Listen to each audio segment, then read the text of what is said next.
Ito na magiging bago mong silid.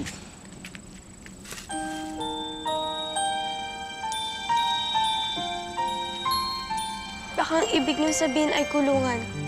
Pwede ba? Huwag ka na maraming reklamo. Pasalamat ka at pinahintulutan tayo ni Punong Daragit na malirahan dito sa palasyo.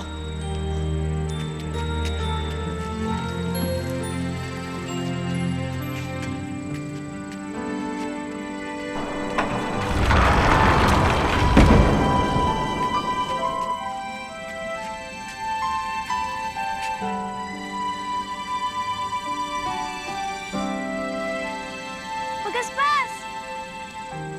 Pagaspas! Pagaspas! Pagaspas! Luis! Luis!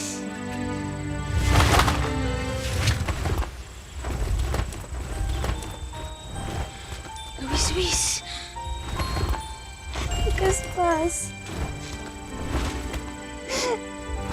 Nalulungkot ako. Para akong imo nakakulong sa hawla. Huwag ka na malungkot, Luis. Araw-araw kita dadalawin. Magkikita pa tayo dito sa bintana. Ang ako yan, ha? Lagi akong sisilip dito sa bintana. Lagi kong abangan ang pagdalaw mo. Lagi mo isusot itong singsing na binigay ko, ha? Hindi ko tatanggalin ito. Basta lagi mong tatandaan ang pangako ko sa'yo, ha? Hindi tayo magkakaiwalay. Hindi kita iiwan. Tatandaan ko ang pangako mo, Pagaspas.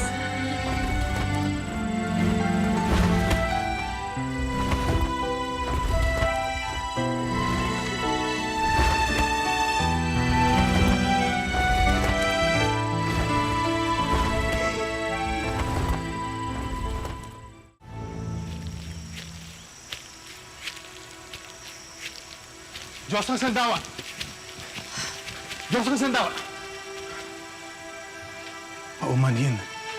Kung ang dating sa'yo naging mapangahasaw at walang galang, hindi ko nakakalimutan ang lugar ko. Hindi mo na kailangan gawin yan, Panabon. Ikaw ay tinitingala ng lahat. Habang ako'y hindi nararapat humalik sa lupang nilalakaran mo.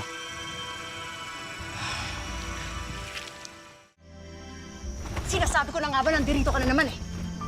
Taktapan na nga tong bintana na to. Nanito ka! Huwag kang makialam. Nanito ka! Huwag yung takpan, nanito ka! Pinakamakita si Luis! Sa susunod na paglulugod, makikita mo na siya ulit. Ha? Pero matagal ba yung nanito ka? Wala akong pakialam. Umuwi ka na, Pagaspas. Kalimutan mo na sila Wiswis. Hindi!